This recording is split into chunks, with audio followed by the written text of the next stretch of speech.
আসসালামু আলাইকুম। আমি অনেক দিন ধরে একটু আশা করে বসেছিলাম এই স্ট্যান্ডটা কেনার জন্য। এখন আমি সেই স্ট্যান্ডটাও কিনে নিয়েছি। আলহামদুলিল্লাহ, আলহামদুলিল্লাহ। তার সাথে আমি রমজানের বাজারও করেছি। প্রথমে আমি আপনাদের দেখাবো খেজুর।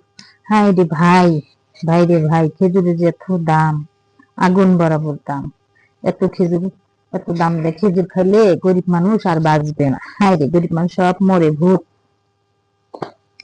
তারপরে কিনেছি আমার স্বাদের ট্যাং।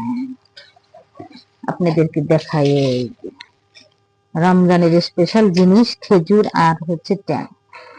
তার সাথে হচ্ছে বুন্দি। বুন্দি অনেকে পছন্দ করে, অনেকে পছন্দ করে না। তার সাথে কিনেছি ছোলা। তার সাথে কিনেছি এখন আমি চিনি। গাইস দেখেন, অনেক বাজার করছি আমি, যে কত খুশি, মহা খুশি। আপনারা তো খুশি? কমেন্টে জানাবেন যে আমার এই রমজানের বাজার দেখে কে কে খুশি হয়েছেন আর কে কে মন খারাপ হয়েছেন।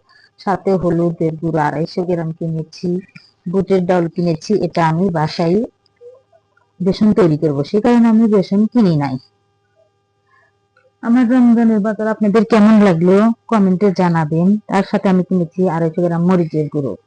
মানে রমজানে প্রত্যেক দিন আমার বাজার ঘাট না করতে হয়, বাজারে না যাইতে হয়, সেই কারণে আমি সব বাজারগুলো একদম অল্প টাকা দিয়ে অল্প অল্প করে সবকিছু কিনেছি। যতদিন চলে আমি এটাই আল্লাহর কাছে এবার নিয়ত করেছি, আল্লাহ তুমি আমাকে এটা দিয়ে রোজার মাসটা পার করে দিও। আমি খুব খুশি, খুব হ্যাপি নিজের হাতে বাজার করতে পারি। নিজের হাতে সব বাজার করে নিয়ে এসেছি, আমার এখন খুব তৃপ্তি।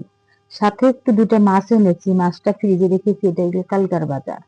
কালকে একটা যে কোনো কারণে আমি বাজারগুলো আপনাদের সাথে শেয়ার করতে পারিনি, সেই জন্য আমি মাছটা কেটে আগেই থেকে রেখেছি। ওই যে সামুদ্রিক মাছ কিনেছি, তেল কিনেছি, সেটা একটু রান্নার ঘরে আছে, এখন আমি রান্নাঘরে ঢুকবো না, দেখাবো না। আমার এই রমজানের বাজারটা আপনাদের কাছে কেমন লাগলো কমেন্টে জানাবেন তো। আসসালামু আলাইকুম। আমাকে সবাই একটু সাপোর্ট করবেন, আমার ছোট চ্যানেল, একটু সবাই সাপোর্ট না করলে আমি উঠতে পারবো না।